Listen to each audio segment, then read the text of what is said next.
This is what we've already seen. We're only looking at those 6. We started in John 1, the eternal Word, Jesus Christ, reveals the Father.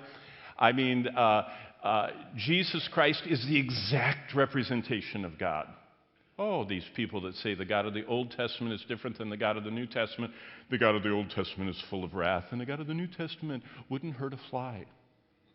The problem with that is that the God of the Old Testament is the God of the New Testament, and they are one and the same, and the exact representation of God the Father is the Word, the eternal Word, Jesus Christ the Son. As Hebrews 1:3 says, He is the brightness of His glory, the exact representation of His person. That's who Jesus is. Then we went on to the miracle of being born again and the serpent on the pole and Nicodemus. Then we went to the joy of following the Good Shepherd. And then we looked at the greatest event of all, the crucifixion, the death, the burial, the resurrection of Jesus Christ. Then we looked at the birth of the church and God's plan to flood this world with little Christs. And a lot of His little Christs are right here this morning.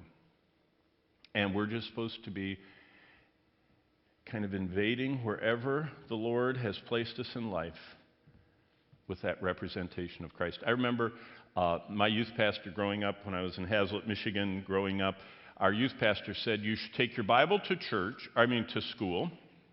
Of course you took it to church. But he said, take it to school, put it on the top of your book pile, not buried so no one saw it, put it on the top. All of you remember when people used to carry books to school? Now they just carry their phone. We don't know if they're reading the news, playing a game, or studying, you know what I mean? But we would carry our Bibles. It was a book, a paper book, and it was on the top. And I thought, well, as long as I have that thing here, I ought to do something with it. So I started taking my Bible to lunch. While everyone else was throwing French fries at each other, I would read a chapter of my Bible at lunch, ducking the ketchup-covered French fry fights that they had. And they pretty much left me alone for about a day. And then another student said, I noticed that you carry your Bible. I'm a Christian too. I said, oh, are you?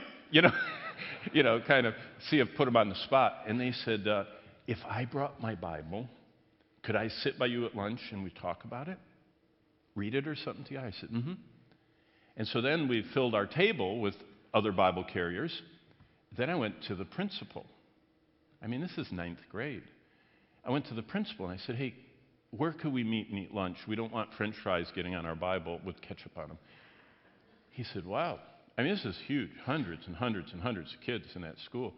He said, you can have the Latin room. It's a real dead place.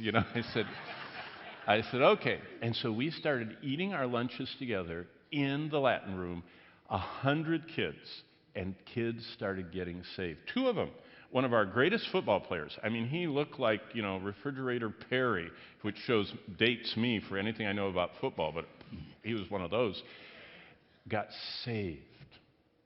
And also one of our great track stars got saved. A lot of other, but those were 2 notables. Both of them became pastors in Michigan. One of them is still in the Upper Peninsula. Still, Refrigerator Perry's still up there in a tiny church serving the Lord. Because the Scriptures, God is at work making little Christs. And wherever you are, you're supposed to be doing it. And when I was in 9th grade, it was reading my Bible in the Latin room with 100 kids, men and women.